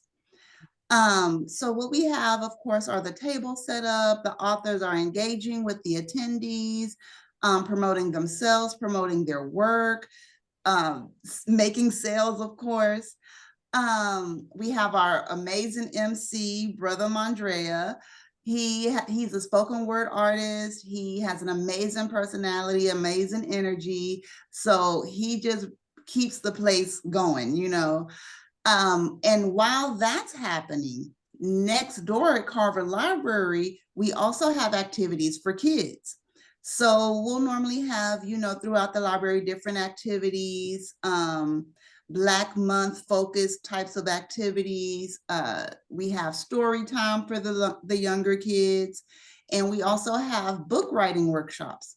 So children can come and kind of learn the basics of how to write their own book. We give them, you know, a notebook or a little blank book so that they can start creating their own narratives. And we don't really push, you know, everything has to be spelled right or, you know, a lot of structure. We want them to be as creative as possible. They can write about whatever they want, you know, that way we can get them writing and reading. The children are excited to have their own books. You know, they want to show mom and dad, they want us to read it. And we like that they get excited over learning, because as long as they're excited about learning, they'll have that motivation to keep doing it throughout their lifetime. Right. We also normally have one or multiple keynote authors. These are different authors that we select to speak on different, maybe Black history type conversations, other things that are directly affected by or that affect the Black community, especially in San Antonio. We have food vendors. We'll normally have food trucks outside. One thing that we do is we always invite OBU, which is the Organization of Black Unity. We invite them to be food vendors. They don't have to pay a fee, so that they can raise funds for their organization. And these folks are amazing. They have a school. They are teaching children. They're teaching children algebra in like second grade. And they're teaching them from a Black-centered, an African-American centered lesson plan, if you might say. And one thing I love about going to OBU is there's a big giant statue of Marcus Garvey right in the front. Yeah. You know, so it's an amazing place. They're doing awesome things. They promote Black unity. So we normally have them come and they participate as a food vendor to raise funds for their organization. We always invite the Girl Scouts. We have a little Girl Scout troop that meets right at the community center that we have the book festival at, mostly in African-American girls. So we let them come out and sell their cookies so they can meet their goals. You know, we like to do things like that. We'll have normally vendors selling sweets, different types of food, maybe Jamaican food, Creole food, but just something that speaks to the Black culture, because food is really important in our culture. Yes. And so we want to make sure that we are supporting everybody in our community any way that we can. We normally let the authors, we kind of go around on Facebook Live, let the authors introduce themselves because we want to promote them as much as we can. Nobody else is going to support us but us. So we have to go all the way on 10 when we do it. You know, one thing I love about promoting the authors is how excited that they are by the support that we give them, because our participating authors, one, we share them all over Facebook, their picture, their bios, links to purchase their books. We share them on our website. We list all the authors. And again, there's their links. You can shop with them. In fact, I want to say last year's authors are still listed on our Facebook page, on our website. So it's not like we put you on there for a month and we take you down. We leave them on there until the next year's authors come on. And we remind the community, hey, if you missed the book festival, you can still, you know, purchase from our authors. Another thing we do is we have a program book. This is, who went away? There we go. Okay. This is our Uh-oh. program book. Oh, it doesn't like the book. No, Okay. it doesn't. And Maybe try putting it close to you and see what happens. okay, Close to your there body. we go. Then you Uh-oh. can Disappeared. So right about there. You can Okay, barely see see it. it, but It's fine. all the authors, their picture and bio, we have them in the program book along with ads from our sponsors so that people can take that home with them from the book festival. Because of course, we'll have, like this year, we're gonna have, I think, 70 authors. You're probably not gonna be able to buy books from each one of them, but you can take the program book home, and each month, each pay period, you can say, let me pick a different author to purchase a book from. You know, that way the promotion they get, it lasts. You know, there's people who still have last year's book, the program book, the one before that, the one before that. That way, the authors who participate, they can really boost their clientele because people have something tangible that they can go back to. Like, I remember I went to this book festival. It was somebody's book I wanted, you know, and they can go through the pages and say, oh, that was her. I'm going to order her book, you know. So the main goal is to promote our authors, to give them the confidence to keep going, to let them know we're proud of them. Okay, well, Monica, we're at the end of our time. And what we want you to do is just tell people the date again for your San Yes. Antonio African American Book Festival. And you can find the information online. Just put that in Facebook or just Google it. Yep. Give us Yep. the date. Give us the date It again. is Saturday, February 24th from noon, excuse me, from noon to 5 p.m. at Second Baptist Community Center. The address is 3310 East Commerce Street. It is right next door to the prestigious Carver Library on the historic east side of San Antonio, and we hope to see you all there. Well, we did put your website in the chat, so yes. So if anybody who's watching is in the San Antonio area or close to it, make sure you go and support this event because it sounds absolutely amazing. For you, it's for us, by us. Amen. Well, much success with your event, Monica, and I hope that our audience supports it, and at least we were able to give you a little publicity for what you're doing. Thank you so much, and we sure appreciate it.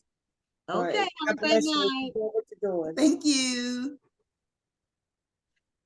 Okay, and we are moving right along to our final guest.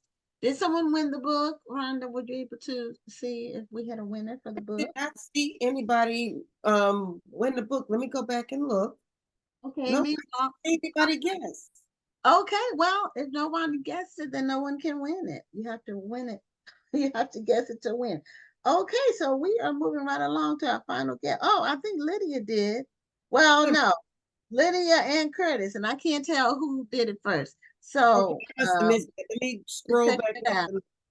And yeah, check that out. But meanwhile, Melanie Bonita is our final guest for tonight, and she is not only an author, but she's also a coach and speaker, and she teaches authors how to make a six-figure income from their books.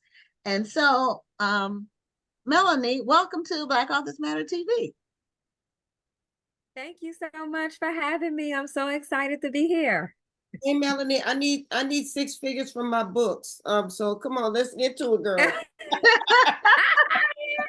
love it, Dr. Rhonda. Like, let's go. Like, we don't have time to waste. We don't have time. Just get straight to the point. We got 25 minutes. We got space in the pack in here. Yes, ma'am. Yes, ma'am. So before go ahead. that, you do have a book called The Daily Dose of Direction for Women in Business. So I do want you to tell us a little bit about that. Is that book out or is it coming out? That book is out. I currently have 9 #1 Amazon bestselling books. So that's just one of my books in the Daily Dose series. But yeah, that's a very popular book for women in business. Yes. Okay, so are all of your books business related? No, ma'am. Actually, most of my books are daily devotionals. So, but they're daily devotionals with a twist. So they're daily devotionals, combination of self-help. So it's very different because my daily devotionals give you the word of God, but then I give you action steps on how to implement them, because in the word of God, it says faith without works is dead. And a lot of people are just reading the word and they're not doing the word. And because they're just reading it and not taking action on it, it's just, they're not getting the results they want to get. And so when God gave me the Daily Dose series, it's a daily devotional to teach people how to do things different. So I have a daily dose of direction for women in business. I have a daily dose of declarations where like affirmations and daily declarations. I have one for mothers, daily dose of divine inspiration for mothers. I have one for, so one is to help you get more determined to live your dreams, daily dose of determination. Then I have daily dose of decisions to help you make better decisions in the future than you've made it in the past. And I have one actually coming out and being released. We're setting it up for pre-orders on March the 1st. It's daily dose of prayer to help people start having a daily prayer life. So I have a bunch of daily dose books. Well, you know, when you find a vein, stick with it, you know. Absolutely. Absolutely. Mm-hmm. So, having said that, and we've talked on the phone too, and you talked about Les Brown reached out to you about your work. So you mentioned to me that you know a lot of people who are really making six figures online with their books, on social media, promoting their work. And just give us your general methodology. We want you to get clients, so we don't want you to tell the whole sauce, you know, the tea. Don't tell all the tea. But anyway, we want you to just let people know how to go about doing that. And I don't want you to give them a pie in the sky. That's you know, give them the real stuff, because I know it takes work. I know it's, you know, like you said, faith without works is dead. So just give us the basis of how a person can build that. Absolutely.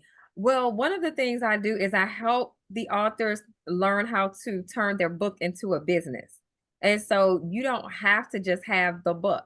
You want to create what I consider, you want to have multiple streams of income around that book.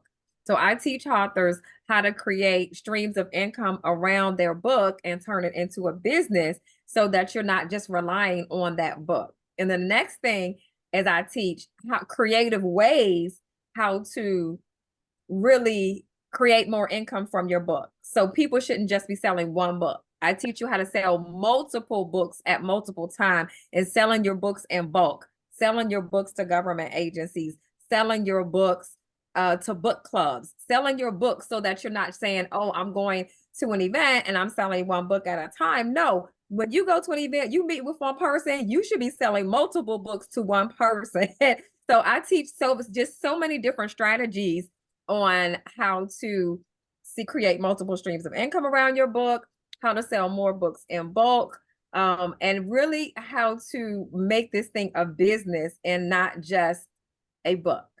And that's really the main things that I do to help them create a six-figure stream of income. But most people, they just don't know how to do it.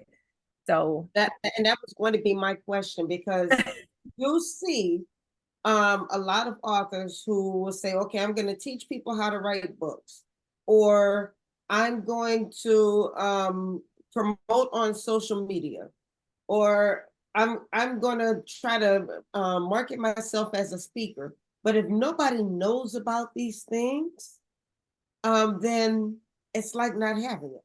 So how do I can create these streams of income, but how do I get people to buy into it?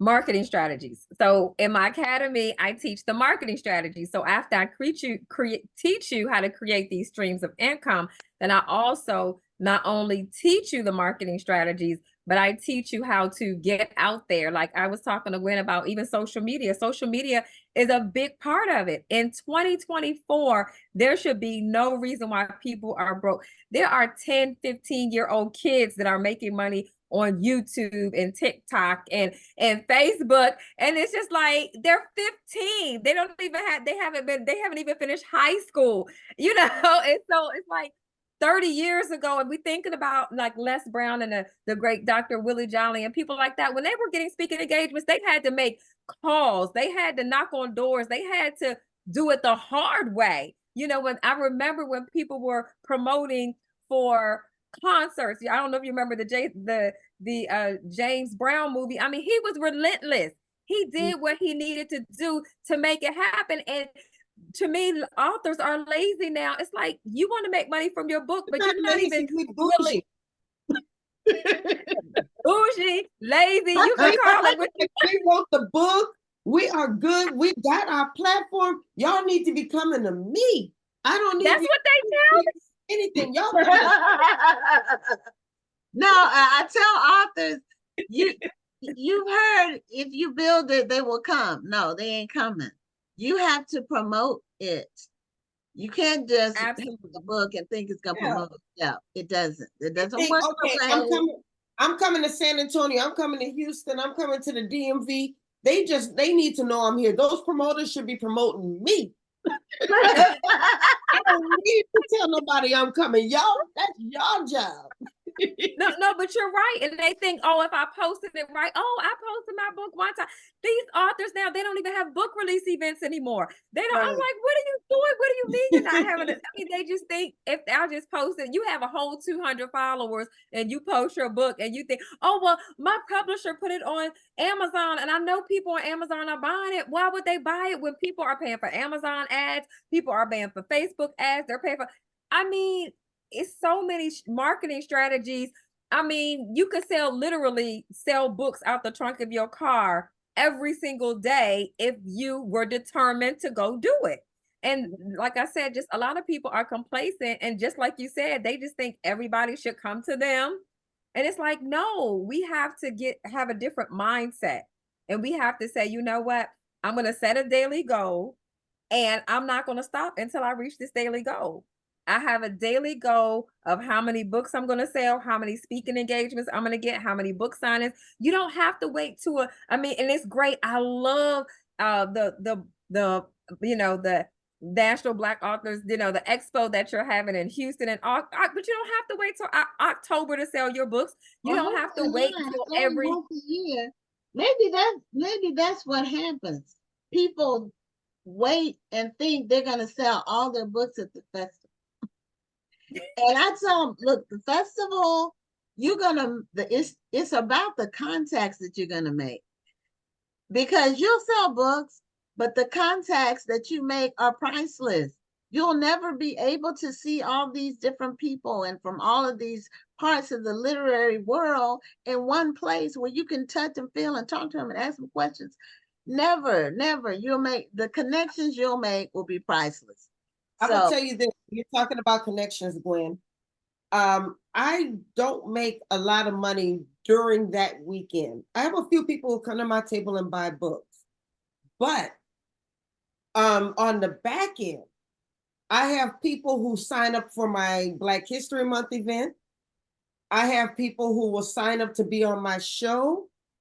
And then some of the people who sign up to be on the show will purchase a one sheet, or they'll purchase a promotional package. So a lot of my money that I make comes on the back end.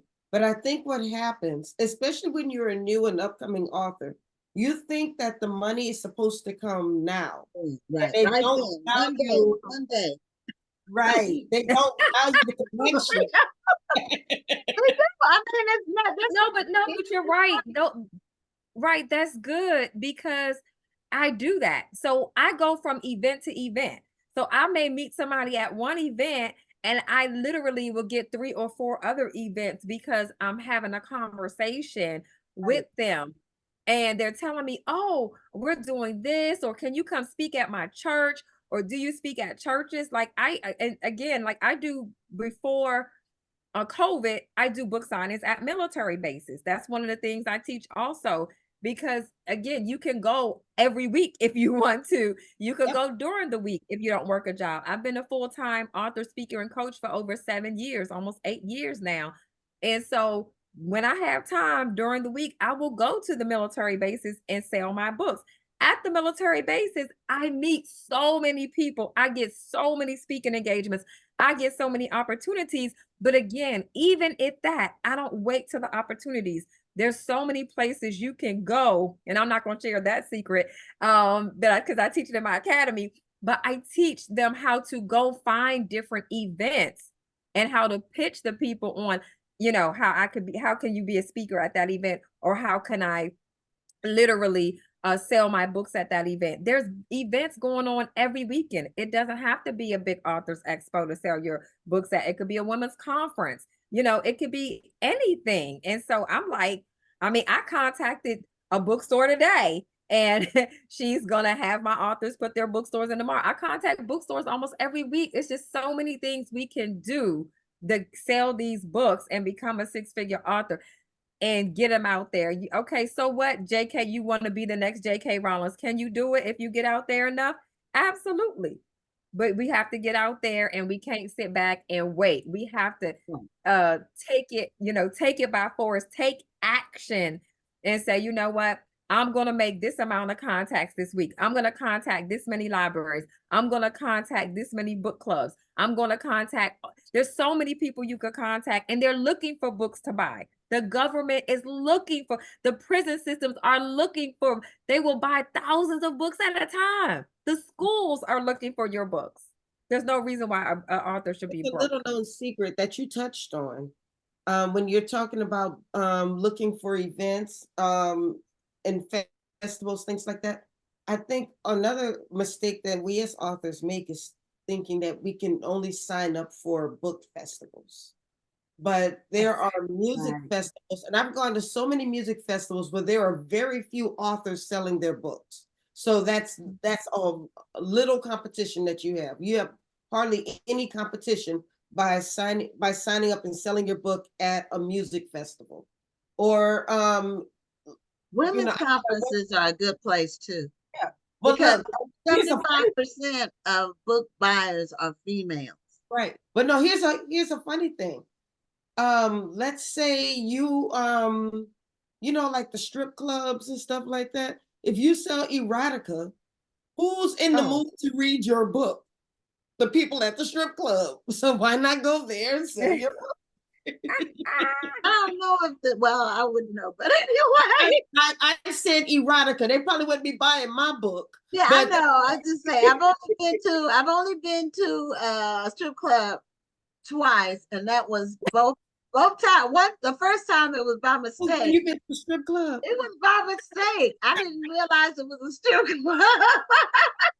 I thought I went for lunch. It was in the day. It was in the middle of the day. I went. In Houston, they don't have zoning. And I was new to Houston. This is off topic, but anyway, I was new to Houston. I learned so many things about this every time you do the show. There was a place called Babes. I'll never forget it. There was a place called Babes, but there was no women on the billboard. I just thought it was a restaurant. I said, okay, I'll go in here and get a burger. Then I go sit down, and I look at the menu. It's kind of dark, but it doesn't really dawn on me, because there's no music playing yet. And I look at the menu, and I said, well, these things, this is expensive, but let me just get a burger. So then I'm sitting there, and then the music starts playing. Oh, I look around first, and I said, it's only men in here. I'm the only woman. This happened years ago. And then the music starts playing, and then the woman comes on the stage. I'm like, oh my God, I ran out of there so fast. So anyway, that was my strip club. That was the time. And the other time I went, I had to go to the bathroom, and I couldn't wait. So I just went to the bathroom and came out. Did you take your burger with you when you ran out? That's what I want to know. No, I didn't. The food hadn't arrived yet. So I didn't have to pay. But that was my only time in the strip club. And really, like, in there. And the other time, like I say, it was in DC. The other time I had to use the bathroom. I was in DuPont Circle, getting off the bus or subway. I had to use the bathroom, and that was the only place that was open. Wow. So Melanie, the Six Figure Author Academy, and I just put the link in the chat. Oh, thank you. Okay, awesome. Yes, the 6 Feet Author Academy. And I'll give you like just a few more tips that I share with the authors, because you can have people come up to you, especially if you're out and about. So I'll give you an example. If you Okay. can see, I have on a shirt. The shirt says, About my ask book. me about my book, right? Okay. So I get people when I wear this out, ask me about my book all the time. I have one other strategy I'm gonna share, and then everybody else gotta join the academy. So the other one of the other strategies, and then I want to go back to the conferences because you mentioned something. But one of the other things I do is I encourage authors always, especially if you're a woman. If you're a guy, it's a little different. You may have to have a backpack, but I carry transparent bags, right? Transparent bags. Your book covers in your, put your books, put your flyers, put your bookmarks. People are nosy by nature. Okay. I remember the first time I went to one of my chiropractors and he was like, "Oh, you're an author?" I said, "Yeah, how did you know?" He said, "Oh, I see the book in your," he saw the book, he saw my bookmark, he saw my, and it had my name on it and it had the flyer. He was like, "Oh, I didn't know you were an author." And he bought several books to put in his chiropractor office, right? And so transparent bags, again, for guys, it could be a transparent book bag, but keep those on you so that people can see that you are an author, you have a book. So those are just 2 tips that people will ask you about your books without you having to tell them, and when you're out and about every day. And And so I have a question for you before you keep going. I have a question because you have an outgoing personality, and a lot of authors are shy. They really aren't marketing people. They're more introverts. So, what if a person is an introvert and they're not gonna be as aggressive about what they're doing? Do no, you have that's something why I for teach those it. people? No, I teach that. And I teach that in my academy. And I even have a YouTube video that it talks about that. And one of the girls, she actually gave me a testimony. She said, I went out and did what she said in my YouTube video, and she sold like 4 books. So I give you strategies. So if you're introvert, it's something easy to start a conversation. Always give people a compliment. Give them a compliment and it opens people up. So if you're at the grocery store, you're at the gas station, even if you don't know what to say, "Oh, girl, I love your earrings. Oh, I love your hair." And so that's an easy way as an introvert to start a conversation. 2 things. Give them a compliment, ask them, "Can you bless them with a bookmark?" That opens up the door. I tell them, give out 10 bookmarks a day or postcards or something for your books, but people like bookmarks. They feel like you're actually giving them something. If you give them a business card or a postcard, they're feeling like you're trying to sell them or something. But if you give them a bookmark, they're like, "Oh my goodness, I love this. You're an author." And then they'll say, "Tell me about your book." So I give them a whole, training on how to handle that. And a lot of them sell books right then and there out of their purses. So I tell them, keep a couple books in your purse. It may be a little heavy, depending on how big your books are. But that's one thing an introvert could do, or like you do, have a show. You can have a show on YouTube, on Facebook, and even though you're introverted, you can still have a show and have book discussions. So there's a lot of things you can do. There's creative things you can do, but you got to let people know. You have to let people know about your books. Another thing I do is actually have a list of book promoters, and the book promoters will promote their books to over 3 million readers. So that's one of the ways I've helped make over 300 authors Amazon bestsellers. So again, I have creative things that I could teach them how to do without, even if they don't want to approach people, they could pay and invest and hire these book promoters to promote them. Again, and like I said, there's Amazon ads. You have to, that's a whole strategy with that. And then, there's Facebook ads, and, there's different, you just have to know how to do it and what to do, but you just can't sit back and just have your book on Amazon and think that the world's gonna know about it just because the world does go to Amazon. That's just not gonna happen. Yeah, I tell A lot people of there are books on millions Amazon. of books on Amazon, millions, literally. I mean, millions and millions. So how do you make your book stand out? Because for them to find your book, they have to be going on there looking for it. Or now you can put a link on whatever you are promoting, but you have to have enough people to see it to make, if nobody sees it, it's like the tree that fell in the forest. didn't make a sound if nobody, didn't really make a sound if nobody's there to hear it. So you can't just say, well, my book is on Amazon and think you're going to get sales. That doesn't happen. Absolutely. And then they get discouraged, and then they don't, they do. And I get people tell me every day, oh, I'm discouraged that I don't want to even work on my next book. I'm supposed to be working on 2 more books, but they don't even want to work on other books. Or some of them tell me, oh, I only wrote my book because, God told me to write it. Well, that's why I wrote my book, but he wrote the book. He told you to write the book because somebody needs what you have. My first book, people literally told me it kept them from committing suicide. They told me it saved their marriage. They told me, I've gotten so many testimonies on how it has helped people from coming out of suicide to helping people start their business, start their ministry. They even told me to help them write their book. I didn't know that. I just know I wrote down what God told me to write. I wrote the book, and I was determined to get it out there and let Lottie Dottie everybody know. Everybody should know about your book. You shouldn't go to a mega church and you're a minister in a mega church and nobody in that church knows you have a book. Right. And I run into a lot of people. They say, oh, I only wrote it because God told me. Well, he didn't tell you to keep it under your bed or in the trunk of the car. No, too many people tell me I got 500 books in my basement. 500 books. Like, I can't keep that many books. I'm like, literally, like, why are they in your basement? Why do you have an extra room full of books? Why are they in your garage? Well, people tell me, oh, I got 250 books in your garage. I tell people, start with this. If you with KDP, you can order 1 copy or 1,000 copies and it's the same price. So start with a small number and then reorder. You don't have to start because you need to figure out how to sell 10 first before you can sell 500. So start, reorder. That way you don't get stuck with a lot of books. If you don't have a sales personality or a sales strategy. Now, or that's good. Your academy. No, right. No, that's good. The strategy is good. You want to have a book marketing strategy. But I'm a bit, I tell them be an expectation. So I don't want them just to, not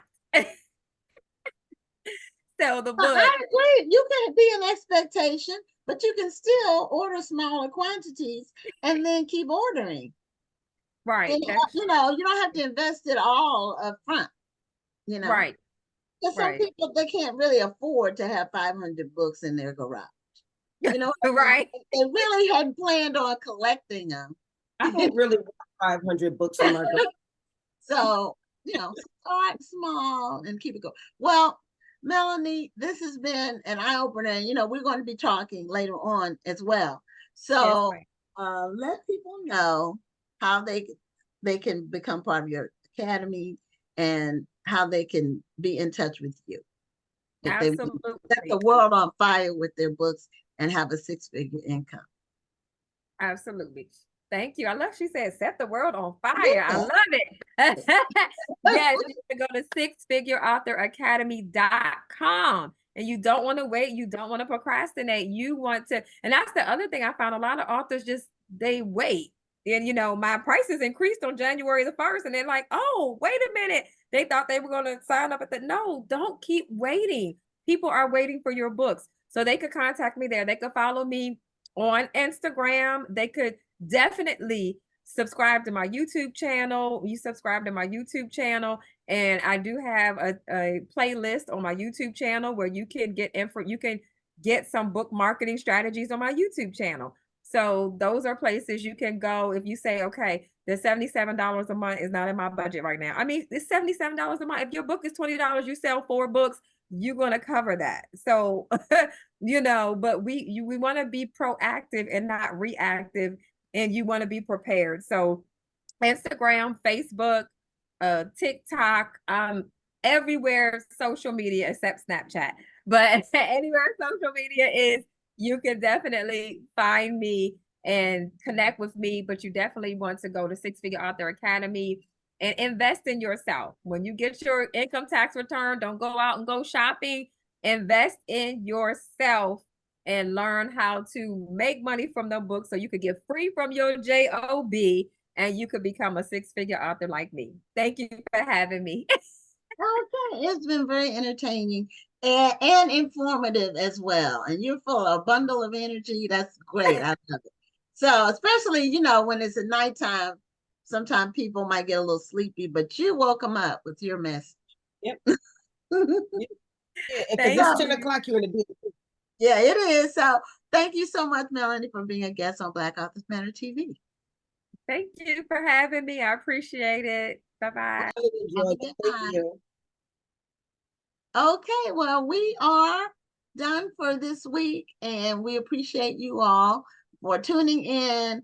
As far as the book, I'm going to look at the order and I'll figure out who. I still don't see them. I thought it was Lydia and Curtis, and I don't know which one came first. So we'll figure it out afterwards, and because we want to end the show on time. So that's it for this week on Black Authors Matter TV. I'm Gwen Richardson signing off. And I'm Dr. Rhonda Lawson. Have a wonderful evening and a great week. Thank you for tuning in, and join us next Tuesday at 7 p.m. Central, 8 p.m. Eastern for another edition of Black Authors Matter TV.